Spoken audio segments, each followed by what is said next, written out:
It was the most highly anticipated meeting yet of the Trump presidency. For the first time since he took office, Mr. Trump was face-to-face with his Russian counterpart, Vladimir Putin. On the agenda, Syria, North Korea, and Moscow's meddling in the 2016 U.S. election, about which there is still disagreement. From the G20 summit in Hamburg, Germany, special correspondent Ryan Chilcote reports. What was planned to last just over half an hour turned into an unexpected 2 hours and 15 minutes. President Trump and Russian President Vladimir Putin began their much-anticipated face-to-face by exchanging visibly friendly greetings given the state of U.S.-Russia relations. We're going to have a talk now, and obviously that will continue. But we look forward to a lot of very positive things happening for Russia, for the United States, and for everybody concerned, and it's an honor to be with you. I'm delighted to be able to meet you personally, Mr. President, and I hope, as you said, our meeting will yield positive results. News of what was discussed came afterward from the country's top diplomats, Secretary of State Rex Tillerson and Foreign Minister Sergei Lavrov. Among them, allegations Russia meddled in the U.S. election.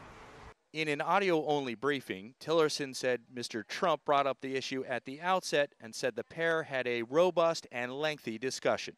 The president opened the meeting with President Putin by raising the concerns of the American people regarding Russian interference in the 2016 election.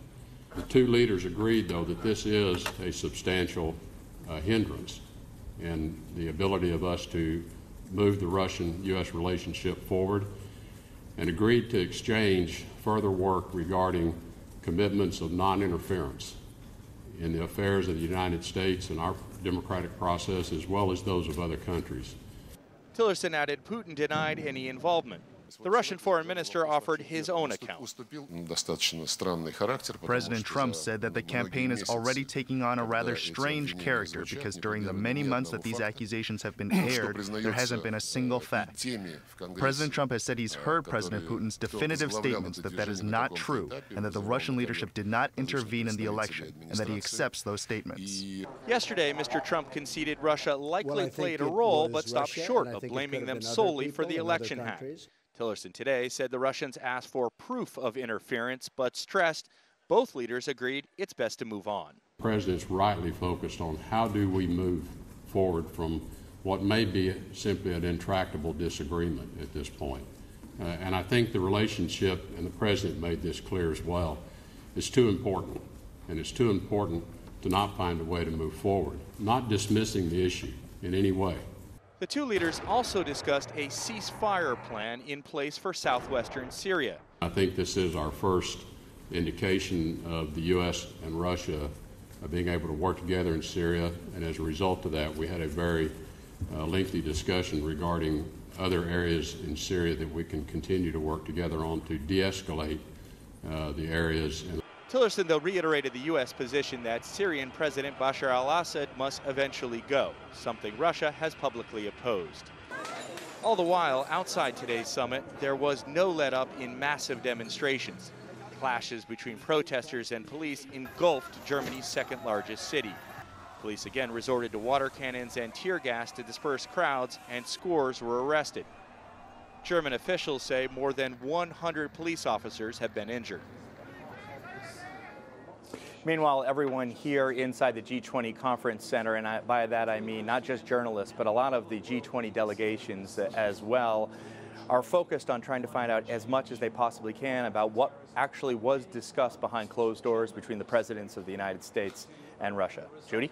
You're right, a lot of questions, Ryan, 2 hours and 20 minutes. But first, this contradiction that is apparently there. You have the Russian foreign minister saying that President Trump accepted President Putin's denial about Russian meddling.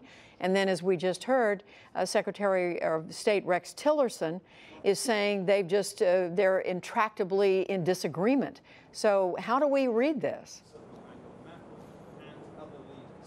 Yeah, it's an interesting one. The straight answer is we really don't know exactly what was said. The Russian foreign minister, as you pointed out, did indeed say that President Trump had accepted President Putin's denial. Now, I thought about this. You could theoretically accept something without concurring with the view, but that's not what happened here. I listened to all of the Russian foreign minister's comments. I've been speaking Russian for 28 years, and together with a group of 6 native speakers, we went through the entire statement on the issue. He went much further. He said, right, that President Trump had also asserted in this meeting that he hadn't heard a single fact in the months of allegations, of meddling in the election. Now, how does that sort of fit in with what Rex Tillerson was saying? Well, interesting. The U.S. Secretary of State kind of gave us a mixed signal, didn't he? On the one hand, he began the press conference by saying that President Trump had really pressed President Putin and pushed him on this issue. But he also said, and I quote, the two presidents didn't relitigate the past, that they were committed to working for towards the future.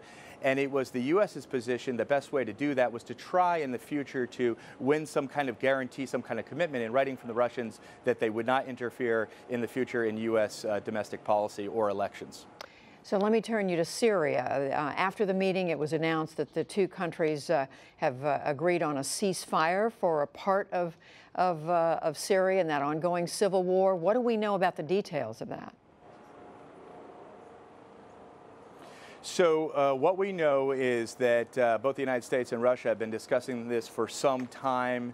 It looks like most of the agreement was worked out in advance. They signed a memorandum of understanding between Russia, the United States, and Jordan that they would have a ceasefire that will begin shortly in the south, in Syria, and that there would be a plan to de-escalate or reduce the violence in the southwest of the country.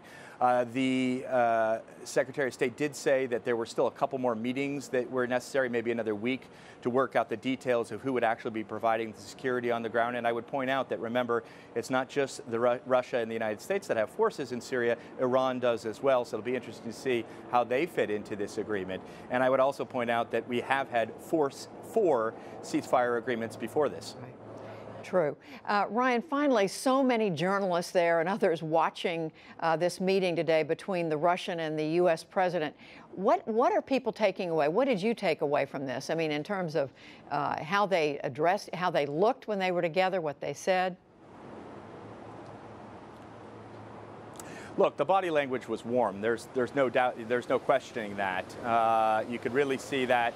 President Putin, for his part, when he was speaking Russian, he was very deferential. He was very polite. He went out of his way to be respectful, calling President Trump Mr. President as he addressed him.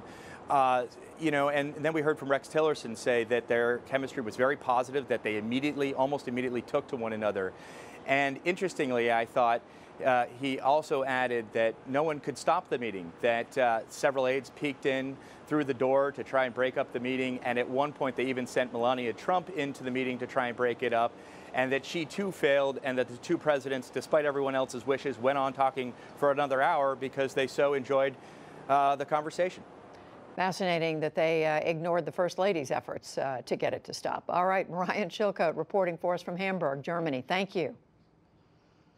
And we will hear from Britain's Defense Secretary Michael Fallon on Syria, on Russia, and other issues right after the news summary.